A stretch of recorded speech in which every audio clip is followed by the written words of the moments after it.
한 목소리로 함께 합독하시겠습니다. 시작. 천국은 마치 밭에 감추인 보화 같으니 사람이 이를 발견한 후 숨겨두고 기뻐하여 돌아가서 자기의 소유를 다 팔아 그 밭을 샀느니라. 또 천국은 마치 좋은 진주를 구하는 장사와 같으니 극히 값진 진주 하나를 만남에 가서 자기의 소유를 다 팔아 그 진주를 샀느니라. 아멘. 사실 우리 모두는 일생을 통해서 늘 이러저러한 크고 작은 선택 앞에 늘 서게 됩니다. 어느 대학에 어느 과에 진학할지, 어떤 직업을 가질지, 어떤 사람과 결혼할지 결정하는 중요한 선택을 해야 될 때도 있고요. 또 오늘 점심에는 무엇을 먹을지, 무슨 음악을 들을지를 고르는 비교적 사소한 선택을 해야 할 때도 있습니다. 일생을 통해 좋은 선택을 한 경우가 많으면 많을수록 행복하고 성공한 삶이 될 것이고요. 잘못된 선택을 한 경우가 많으면 많을수록 불행하고 또 실패한 삶이 될 것입니다. 또 사소한 일들에서보다는 크고 중요하고 결정적인 일들에 있어서 좋은 선택을 할 때가 많은 것이 또 우리 삶을 보다 행복하고 또 성공적인 것이 되게 해줄 거예요. 날마다 하는 쇼핑에서는 아무리 선택을 잘한다 할지라도 일생을 같이 살 사람을 잘못 선택한다면 행복한 삶을 이루기 힘들 것입니다. 점심 메뉴를 잘못 선택할 때 하는 후회는 잠깐이거니와 기껏해야 그날 하루도 끝날 수 있습니다. 그것 때문에 인생이 불행해지지는 않을 거예요.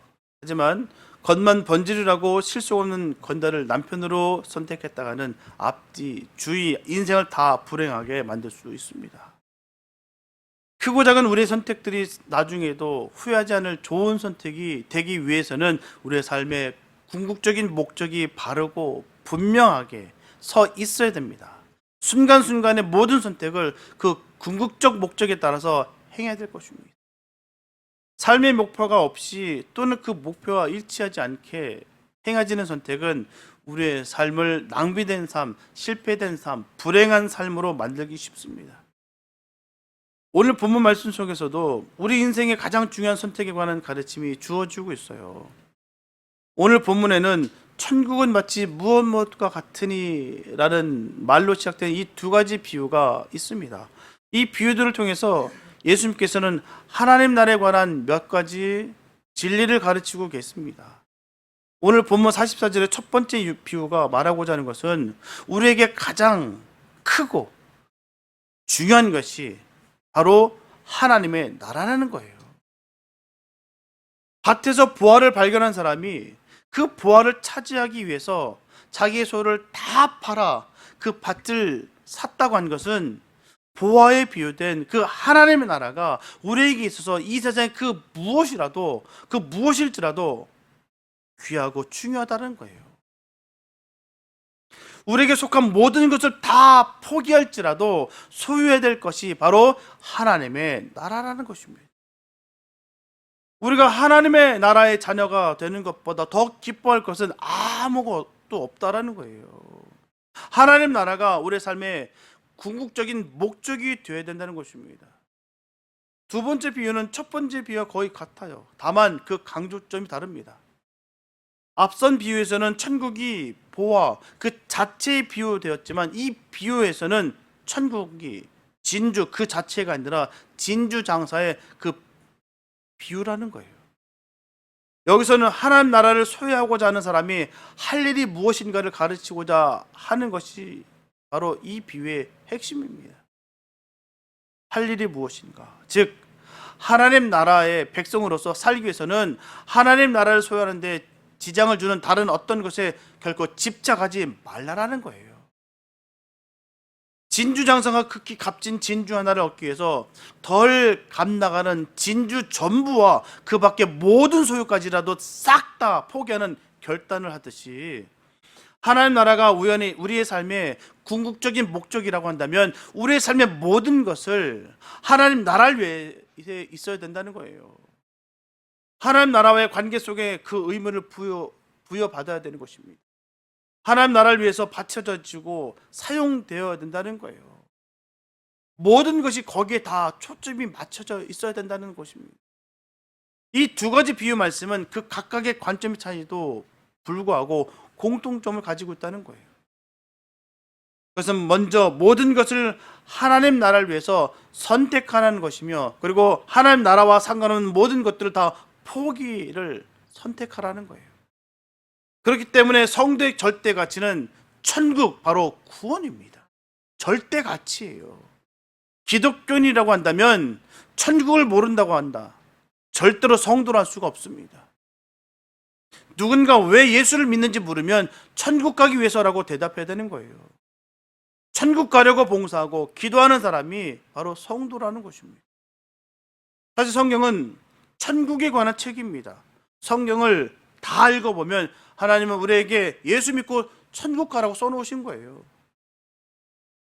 가끔 지옥 얘기도 나오지만 그건 지옥 가라는 뜻이 아닙니다. 예를 들어서 성경 말씀에 나는 포도나무여 너희는 가지니 저가 내 안에 내가 저 안에 있으면 이 사람은 과실을 많이 맺나니 나를 떠나서는 너희가 아무것도 할 수 없느니라. 그리고 밖에 버려 말라질 자니 지나니 태워버리리라. 이런 말씀이 있습니다. 그래서 많은 사람들이 그렇게 태워질까 봐 걱정하는 경우가 많아요.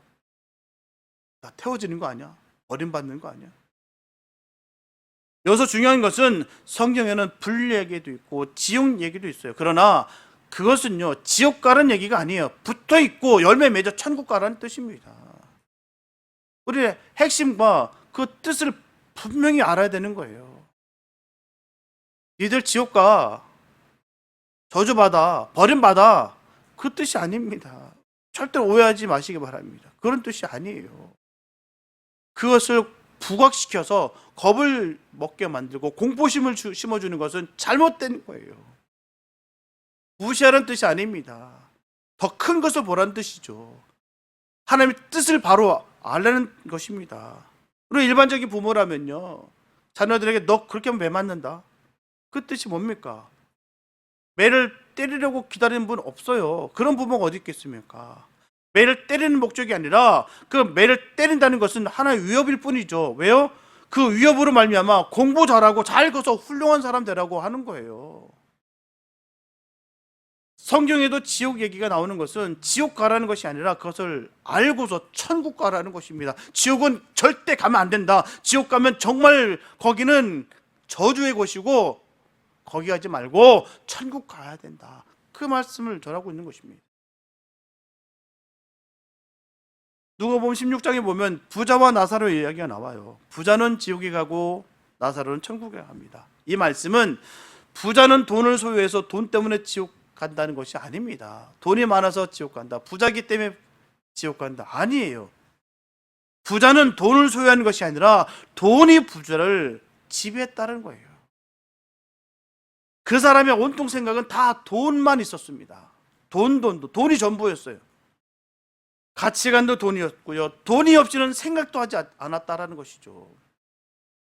반면 나사로의 이름에는 하나님의 위로, 하나님의 곁이라는 뜻이 있어요. 그 사람은 거지였지만 늘 하나님과 함께 했다는 것입니다. 하나님의 위로를 복으로 알고 감사하며 살았다는 거예요. 다시 말씀드리면 가난해도 하나님과 함께 살았습니다. 하나님이 주시는 위로를 가지고 감사하고 기뻐하고 감격으로 살았다는 거예요. 이 사람이 천국에 간 거예요. 이런 사람이 천국 가는 것입니다. 소돔과 고모라 성도 마찬가지입니다. 특별한 사람이 사는 동네가 아니에요. 아브라함의 조카 롯도 이곳에 갔습니다. 그렇다면 소돔과 고모라 성이 왜 멸망을 했을까요? 부자라서? 아닙니다. 예수님의 말씀처럼 부자가 천국에 들어가는 것보다 낙타가 바늘귀에 들어가는 것이 더 쉽다고 말씀하신 것은 다른 말이 아니에요. 부자라서가 아니라 돈이 사람을 지배하기 때문입니다. 그리고 그것 가지고 사치하고 향락했다는 거예요. 그것 가지고 윤리와 도덕이 타락하게 되고 이기적인 욕망에 사로잡혀 살다가 그냥 그렇게 살다가 죽고 마른 것입니다. 하나님을 찾으시는 의인은 하나님을 아는 사람, 하나님과 함께 있기를 원하는 사람이에요. 아브라함의 조카 롯이 특별히 잘한 일이 있는 것이 없습니다. 아니에요. 하나님이 이 성을 심판하신다고 했을 때 그 얘기를 듣고서 순종하며 따랐다는 것뿐입니다. 그러나 이 말을 들은 그 성의 사람들이나 롯의 사위들조차도 그 말을 우습게 여겼어요. 망하게 뭘 망해? 이렇게 지금도 잘 돌아가고 있는데, 잘 먹고 잘 살고 있는데 어찌 망한다는 얘기야. 내 삶이 변화된 게 아무것도 없는데 뭘 망해? 우습게 여긴 거죠. 믿지 않았습니다. 의인은 특별한 사람이 아니에요. 하나님을 귀하게 여기고 그 말씀대로 순종하는 사람이 바로 의인입니다. 우리 이 사실을 너무너무 잊고 살아가요. 그런 사람이 천국 가는 거예요. 하나님의 말씀을 들어야 할 줄 알고 하나님의 말씀을 믿고 순종하는 그 사람이 천국 가는 거예요. 직분이 아닙니다. 사회적 위치가 아니에요. 성경적인 지식이 많이 안다고 해서, 영적인 경험이 많다고 해서 가는 거 아니에요. 주님을 믿는 자, 그 말씀을 순종하는 자가 가는 거예요. 그것을 무시하면 지옥 가는 것입니다. 요한복음 4장에 보면 수가성 여인이 나와요. 죄 많은 여인이었습니다. 상처가 많은 여인이었어요. 남편이 5이나 있었지만 행복하지 못하고 버림받았던 여인이었습니다. 아무런 소망이 없이 슬픔과 절망 속에 사는 여인에게 갑자기 기쁨이 왔어요. 갑자기 돈이 생겼을까요? 출세했나요? 지식이 생겼나요? 모두 아닙니다. 단지 하나, 예수님을 만났기 때문이에요. 물길로 왔다가 예수님을 만났어요. 메시아 대신 예수님을 만나고 나니 기쁨이 생기고 만족이 생기고 즐거움이 생겨 물동이까지 버려들 갈 정도로 그는 기뻤다는 거예요. 그러니 예수를 믿기만 하면 새 사람이 되는 것입니다. 내가 예수를 믿는다, 예수 함께 한다라고 한다는 것은 증거가 거기 있는 거예요. 기쁘고 만족함이 있어요. 은혜가 있다는 것입니다. 그러니 새 사람이 되는 것이죠. 그러니 바뀌는 것이죠. 삶의 질이 바뀌어서 바뀌는 거 아닙니다. 예수를 만났기 때문에 바뀌는 거예요. 하지만 이스라엘은 어떤 생각을 먹었습니까? 좋은 왕이 세워지기만 하면 좋은 세상이 온다라고 생각했어요. 분명 좋은 왕이 나타나 어느 정도의 기쁨이 있었습니다. 하지만 결국은 모두 타락해버렸다는 것이죠. 그 대표적인 왕이 솔로몬일 거예요. 하나님의 지혜로 말미암아 나라를 잘 다스렸지만 그의 마지막은 그가 죽고 나니 나라는 둘로 나뉘고 말았습니다. 백성들에게는 솔로몬에 대한 불평과 원망밖에 남은 것이 없었어요. 어떤 사람들은 이렇게 얘기합니다. 하나님 나라의 기쁨은 갑자기 주님이 나타나셔서 이 세상을 정복하고 높아지면 그때 행복할 것이다. 그러나 그렇게 되지 않았습니다. 예수님의 제자들 가운데서도 열심당원들이 있었어요. 폭력으로, 힘으로 로마를 쳐부수고 세계를 정복해 보려고 했습니다. 하지만 되지 않았어요. 베드로는 예수님을 따라다니면서도 그 믿음을 버리지 않았던 것이죠. 아, 이분만 있으면 우리가 정복할 것이다. 혁명을 일으켜서 내가 이 로마를 뒤엎을 것이다. 그래서 칼을 품고 다녔죠. 그래서 예수님이 겟세마네 동산에서 로마 병사들에게 붙잡히니까 칼을 들어 어떻게 합니까? 말고 귀를 잘라버렸어요.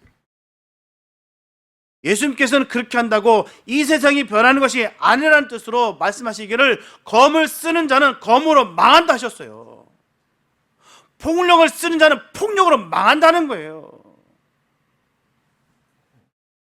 실력 행사하는 사람은 실력으로 망한다는 것입니다. 세상 권력을 휘두르면 세상 권력으로 망하는 거예요. 바리새인들도 보시기 바랍니다. 지나칠 정도로 열심히 율법을 지켰어요. 그런다고 해서 좋은 세상이 오는 것이 아닙니다. 세례 요한은 예수님이 오시는 길을 예비하고 회개하라고 외쳤어요. 그리고 예수님을 자랑했습니다. 그러나 실제 예수님이 오셨을 때는 정말 예수님이 맞는지 물었어요. 즉 회개하라고 외쳤던 세례 요한도 마음속에는 진정한 기쁨이 어디서 오는지 몰랐다는 것이죠. 주님을 말씀했습니다. 안진뱅이가 일어나고 눈먼 자가 뜨는 일이 일어나면 하나님의 나라가 온 줄 알라. 왜냐하면 예수님이 그런 일들을 하고 다니셨기 때문입니다. 예수님 자신이 바로 메시아라는 거예요. 그 예수님을 만나면 그 안에 기쁨이 있다는 것입니다. 기쁨은 세상 물질이 주는 것이 아니에요. 권력이 주는 것도 아닙니다. 그분만이, 바로 예수님만이, 주님만이 우리의 기쁨이 되시고 메시아 되시고, 우리가 그분을 믿을 때 참 기쁨을 얻었다는 사실을 꼭 믿으시기 바랍니다. 그 주님을 믿을 때 우리가 기쁨이 있는 거예요. 그 주님을 내가 얻었을 때 기쁨이 있는 거예요. 주님이 내 안에 계셨을 때 기쁨이 있는 거예요. 기쁨이 있는 분들 설명이 안 됩니다. 그냥 기뻐요. 정말 은혜가 넘칩니다. 저 사람은 뭐 때문에 저렇게 실실 웃고 다녀? 아니, 뭐가 이렇게 감사가 많어? 내가 봤을 땐 지질이 궁상인데 바뀐 거 뭐 있다고 저렇게 웃고 다니고 감사가 넘친다고 저러고 있어. 받지 못한 사람은요, 알 수가 없습니다. 세상이 주는 기쁨은 순간적입니다. 그 어떤 것일지라도요, 순간적이에요. 순간은 기쁘죠. 좋죠. 홈도 나고요, 뽀대도 납니다. 순간적으로 기뻤다가 순간적으로 뚝 떨어지는 거예요. 그러니까 예수님이 주시는 기쁨은 항상 샘솟는 샘물과도 같습니다. 생수의 강이 흘러나오는 것 넘치듯이 넘치는 거예요. 초막이나 궁전이나 어디든지 주님을 모실 때 기쁨이 오는 것입니다. 세상 사람들은 기쁨을 찾아 헤매지만 예수를 믿는 사람은 항상 주님이 계시기 때문에 기쁨이 있는 것입니다. 주님 때문에 기쁜 거예요. 그래서 이 수가성 여인을 보면 얼마나 기쁨이 큰지 메시아를 만났다고 전도하며 증거하고 있습니다. 예를 들어 건강한 사람과 병자의 차이는요, 병원에 가면 맥박을 재고 혈압을 체크하지만 그저 쉽게 숨 쉬는 것 하나라도 체크가 가능합니다. 확인이 가능해요. 규칙적인 숨을 내쉬는가를 보면 됩니다. 산소를 들이마시고 탄산가스를 내뱉는 것입니다. 자꾸 산소를 마시기만 하는 사람은 건강하지 못한 사람이에요. 그 소리가 거칠거나 크면 병든 거예요. 이처럼 하나님의 은혜를 받고 감사하며 섬기고 나누면 영적인 삶이 건강해지는 것입니다. 수가상 여인도 예수님을 만나 얼마나 기쁨이 컸던지 자신의 그 부끄러움을 잊은 채 자신의 변한 것만을 드러냈다는 거예요. 하나님의 은혜를 받고 사는 사람은 늘 감사하면서 내어주기를 기뻐하는 성도가 되어야 되는 것입니다. 천국을 잘 모르면 신앙생활 잘 할 수가 없어요. 천국을 모르는데 무슨 신앙생활을 합니까? 신앙이 타락할 때, 교회가 타락할 때 어떤 일을 했을까요? 천국에 대한 잘못된 이해로 말미암아 교회가 타락한 것을 보여줬습니다. 종교개혁 당시에 큰 성당을 짓기 위해서 헌금을 독려할 때 부모를 위해 헌금하라고 하는 것입니다. 그 방법은 금화가 헌금통으로 쩔렁 소리를 내고 떨어질 때 부모들도 지옥에 있다가 천국으로 쭉 올라간다, 그렇게 전했어요. 언제든지 신앙적으로 타락하면 천국 문제가 논의됩니다. 오늘 성경은 바로 그 사실을 우리에게 바로 증거하고 있어요. 놀라운 사실은 오늘 하나님 나라에 대해 성경은 두 가지로 얘기하고 있습니다. 첫째로 하늘나라는 감춰졌다는 거예요. 다시 말하면 찾지 않으면 찾을 수 없는 것이 바로 천국이라는 거예요. 밭에 감춘 보화, 찾아야만 찾을 수 있는 진주, 그것이 바로 천국이라는 것입니다. 둘째로는 팔아서 산다는 거예요.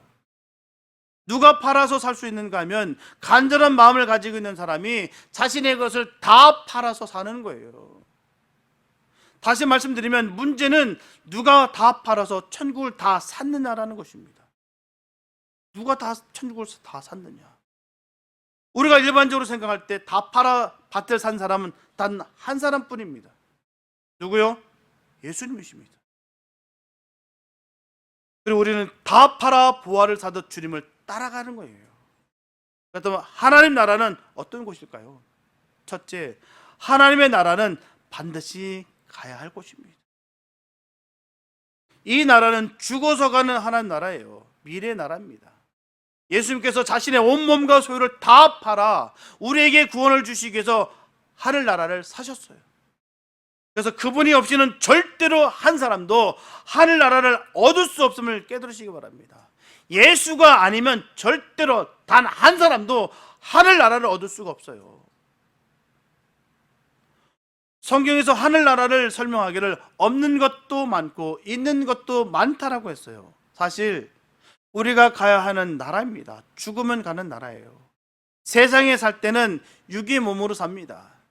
이 몸이 이 세상에 살 때 가장 적합한 몸이기 때문이에요. 이 몸은 그런 몸입니다. 이 세상 살기엔 참 반드시 필요한 몸이에요. 그러나 이 땅에서의 삶이 끝나면 이 땅에 몸은 벗고 하늘나라에 적합한 옷을 입고 살 것입니다. 그것이 바로 신령한 옷이라는 거예요. 그래서 사람이 죽으면 영혼이 신령한 몸을 덧입고 가는 곳입니다. 요한계시록 21장 이후 천국에는 없는 것이 많다라고 했어요. 첫째는 밤이 없다고 했습니다. 어둠이 없다는 것이죠. 또 질병과 고통이 없고 죽음과 슬픔, 염려와 고통, 헤어짐도 없고 유혹과 죄도 없다고 했어요. 왜냐? 그곳에는 사단이 없기 때문입니다. 천국에도 사단이 있다면 천국이 아니겠죠. 사단이 없기 때문에 그런 것들이 없다는 거예요. 변함도 없고 속되고 가정되고 거짓말도 없다라고 얘기합니다. 반면에 있는 것도 많습니다. 아름다운 세계가 있어요. 순금으로 보석으로 12진주로 장식된 문 등 얼마나 아름답던지요. 신랑과 신부가 단정한 모습 같다라고 전하고 있습니다.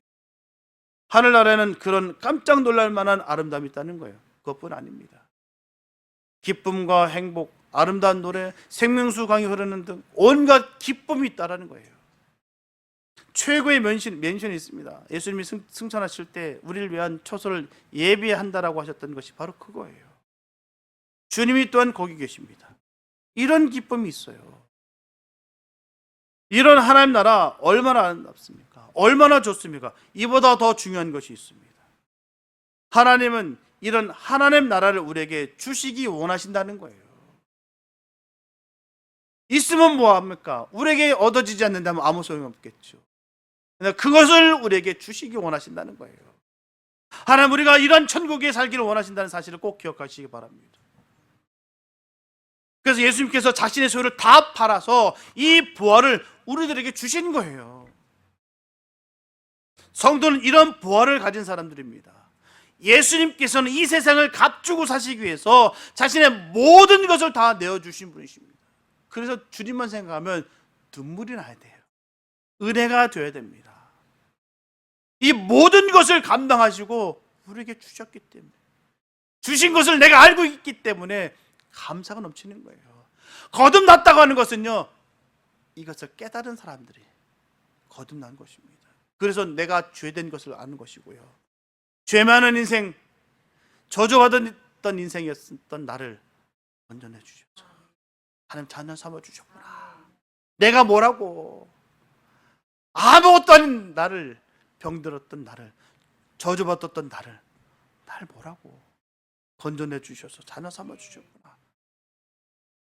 그 은혜를 안다라는 것이죠. 그게 거듭난 사람의 모습이에요. 그게 구원받은 사람의 모습인 것이죠. 자신의 소유를 다 팔아다가 이 부활을 나에게 주셨구나. 영원한 생명을 나에게 주셨구나. 값주고 사셔서 모든 것을 내어주신 분이세요. 그게 우리 주님 되십니다. 그분이 바로 예수님 되십니다. 자신의 목숨을 많은 사람의 대속물로 주시기 위해서 이 땅에 오셨다는 거예요. 하나님의 천지를 창조하실 때 하나님의 계획과 목적은 사람이 하나님의 통치와 하나님의 은혜와 사랑 속에 잘 살기 원하셨어요. 그러나 사단의 유혹을 받아서 죄진 인생들은 하나님을 거부하고 에덴에서 쫓겨났어요. 그리고 부정과 부패와 무질서와 비진리 속에서 살게 되었습니다. 많은 고통과 슬픔이 있었어요. 하나님은 언제나 이런 죄인들을 구원하시기를 원하신다는 거예요. 이를테면 요나를 니네로 보냈던 그 이유는 단 한 가지입니다. 그냥 보낸 거 아니에요.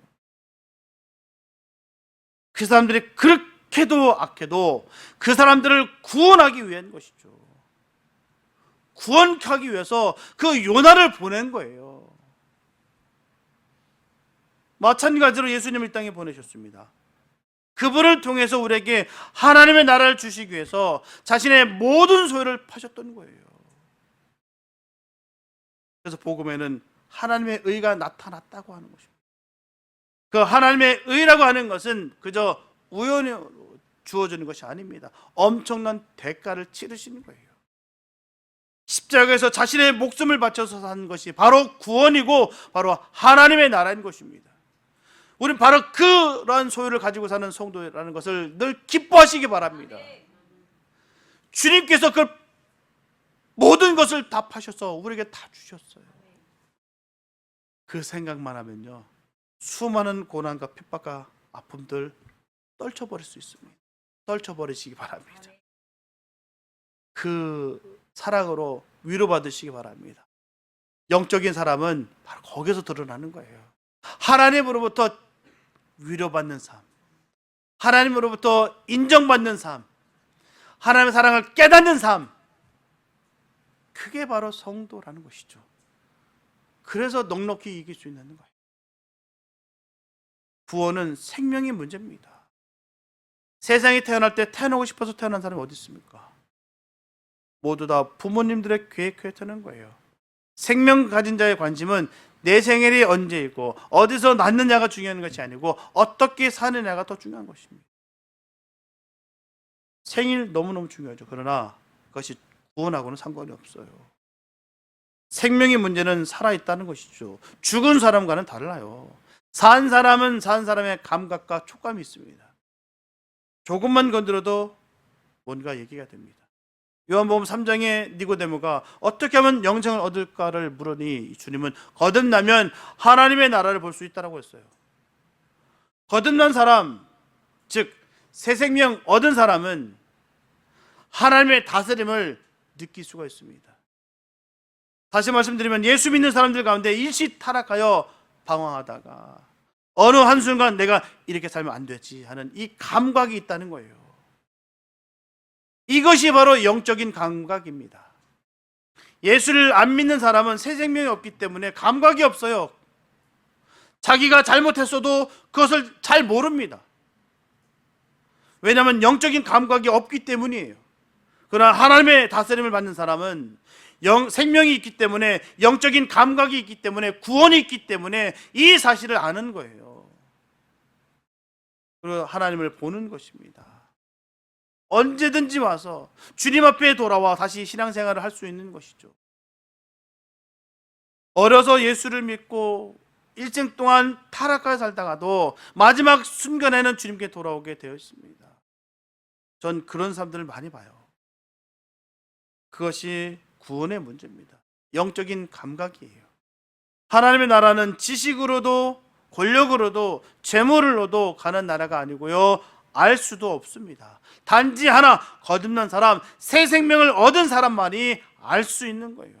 또한 갈 수 있는 것입니다. 그러므로 우리들은 생명이 있고 영적인 감각이 있다고 하는 자체로도 감사하시고, 예배 자리에 나온 자체로도 감사하는 저와 여러분 다 될 수 있기를 예수님의 이름으로 축복합니다. 둘째, 하나님의 나라는 이루어야 할 나라입니다. 주님은 우리에게 또 하나의 하나님 나라를 얘기하고 있어요. 주님은 모든 것을 팔아서 보화, 즉 하나님 나라를 우리에게 주셨어요. 이 보화는 잘 간직해야 되는 것입니다. 나의 것을 팔아서 잘 간직해야 되는 거예요. 그래서 성경에 모든 것을 다 팔아 보화를 샀느니라 라고 전하고 있습니다. 이 보화, 즉 하나님의 나라는 내 삶에 이루어질 하나님의 나라를 의미하고 있습니다. 그래서 예수님도 기도하셨어요. 나라에 임하옵시며. 그리고 마태복음 6장 33절에는 너희는 먼저 그의 나라와 그 의를 구하라 말씀하셨어요. 이렇게 나라가 우리의 삶 속에 먼저 있어지게 하라는 거예요.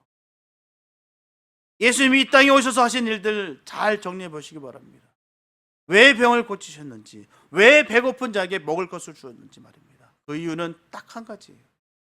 하나님의 나라가 이 땅이 그렇게 이루어지기를 원하셨던 것입니다.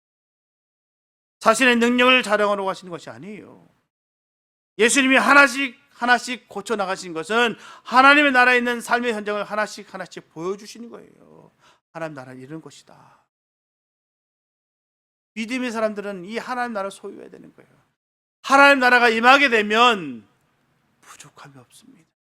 하나님 나라가 임하게 되면 기쁨이 한량 없어요. 하나님 나라가 임하게 되면 감사가 넘치는 거예요.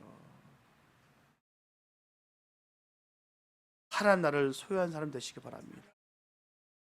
여러분, 똑같이 남에게 주어도요, 예수 믿는 사람이 주는 것은 하나님 나라를 이루어가는 것이고요, 예수 믿지 않는 사람이 하는 것은 그저 자선을 베푸는 것뿐입니다. 박의 정신이에요.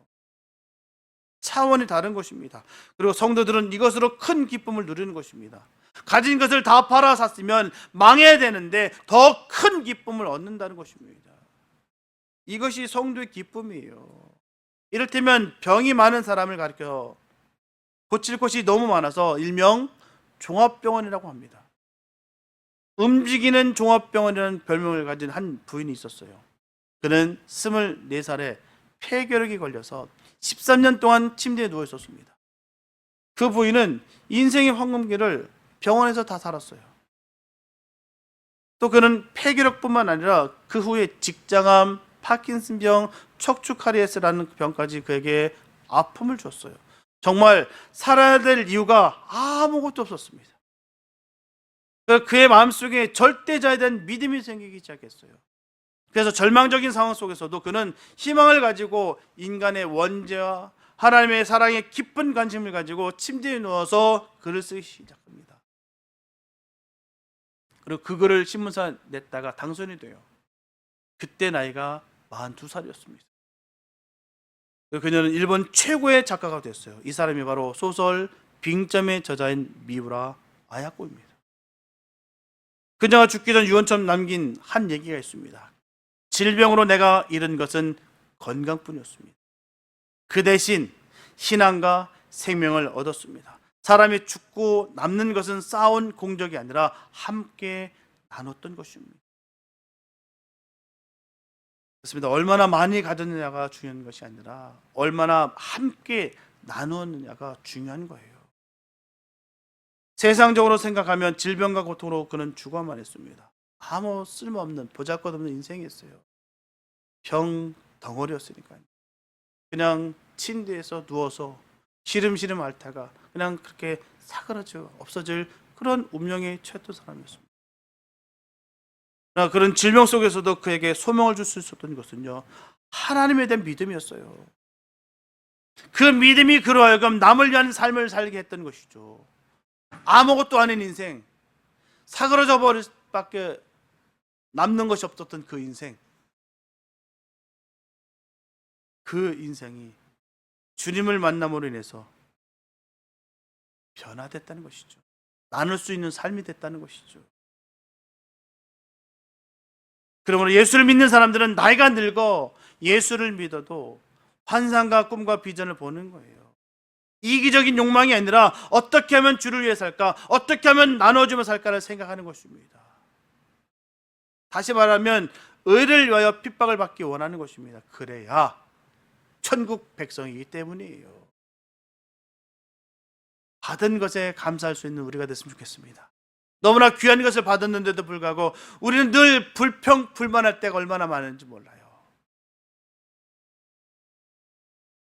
안타깝게도 사람들은 잃어버려야지 그때서야 비로소 감사를 알아요.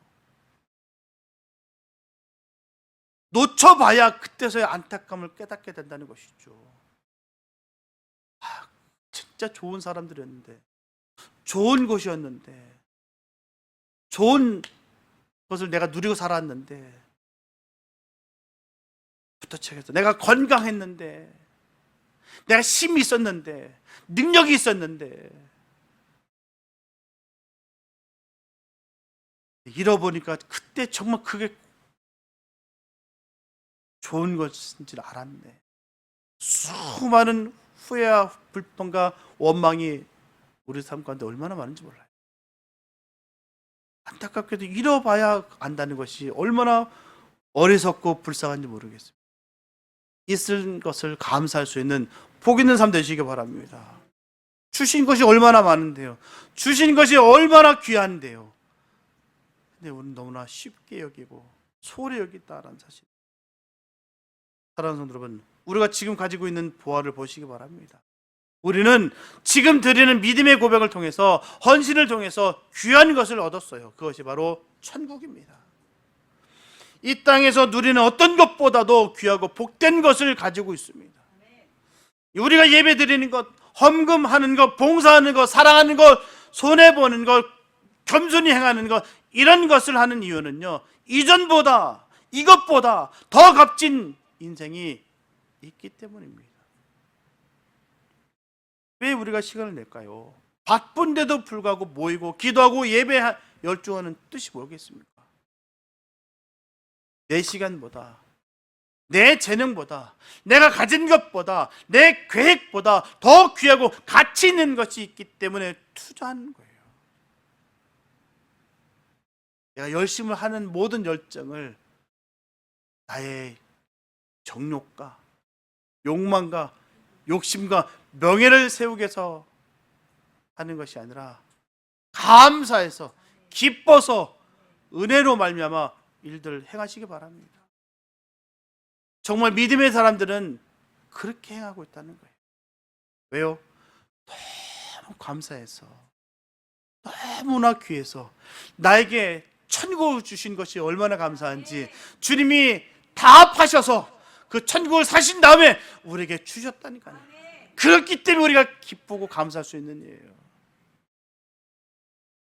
그러므로 저와 여러분들은 더 가치 있고 더 복되고 더 귀한 것을 우리가 누리고 있고 가지고 있다는 사실을 깨달으셔서 담대하게 복음의 역사와 또 하늘나라를 열어가는 귀한 성도들이 다 되시기를 예수님의 이름으로 축원합니다.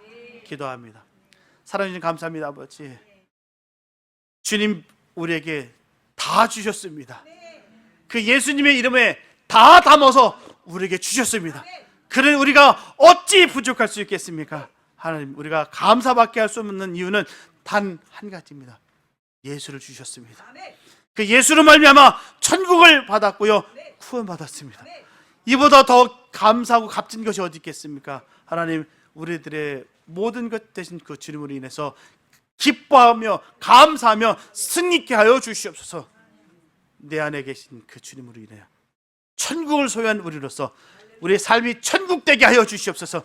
가는 곳곳마다 예수의 이름을 드러나게 도와주시고 그로 인해서 늘 평안과 기쁨이 넘치게 되게 하여 주시옵소서. 주의 영광이 늘 함께 하여 주실 것을 간절히 믿사옵고 우리를 구원하신 예수님의 이름이 됐습니다.